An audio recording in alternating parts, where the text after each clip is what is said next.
చీకటి అయ్యేదాకా షాపింగ్ చేసినావు. అరే నాకు ఆకలి అయితే అందరా. ఎప్పుడు చూసినా ఆకలి అయితే ఏంద్రా, ఇంట్లో తినరావారా? ఏరా చిన్నోడా ఆకలి అవుతుందా? ఏంట్రా పెద్దోడా వానికి ఆకలి అవుతుందంటే అట్లా అంటున్నావు? అక్కడ ఏదో చిన్న ఫంక్షన్ జరుగుతుంది, అక్కడికి వెళ్ళి భోంచేద్దాం రా. ఏమో మీ ఇష్టము, దొరికితే నాకు పర్వాలేదురా. ఏమైందిరా పెద్దోడా మొహం అట్లా పెట్టావు? మంచి మంచి ఐటమ్లు ఉంటాయిరా. ఏం పర్లేదు పారా పెద్దోడా, తిన్నాం ఏదోటి. అక్క ఫుడ్ ఎక్కడ పెడతాను? కింద పెడతాను. చూసినావారా ఆమె ఎవరో తెలియకుండా కూడా మీద మీద పడి మాట్లాడుతుంది. అమ్మని కూడా తినిపోమ్మంటాందిరా. అరే గింతమంది ఉన్నారు, ప్లేట్ దొరుకుతాయంట వారా.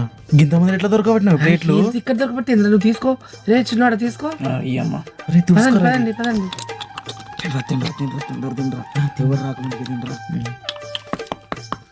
మరి ఏంద్ర పెద్దోడా కట్ల కొడతారా బొక్క, ఎవరైనా చూస్తారు? రెండు కప్పులేరా, మనకి కావాలి. అమ్మ స్పూని తిని మంచిగా ఉన్నది. ఎవరో చూసిర్రు అంకులు, మన దగ్గరికి వస్తాడు. తిరుగు. అరే చిల్లర మంచిగా ఉన్నాయి.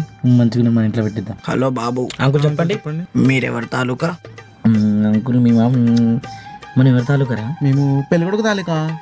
అంతే అంకుల్. ఇది పెళ్లి కాదు బాబు, బర్త్డే ఫంక్షన్. అరే అంకుల్ దొరకబట్టిండ్రా. మీరు రారా పోదాం రారా. నేను అప్పుడే చెప్పలేరా వద్దురా పోదాం అంటే అరే పారా అరే కొంచెం ఐస్ క్రీమ్ పోదాం. అరే మా అమ్మ ఎట్లా ఏ వస్తుంది ఎట్లా అట్లా గిడికి పోదాం రా. పాప వస్తాను.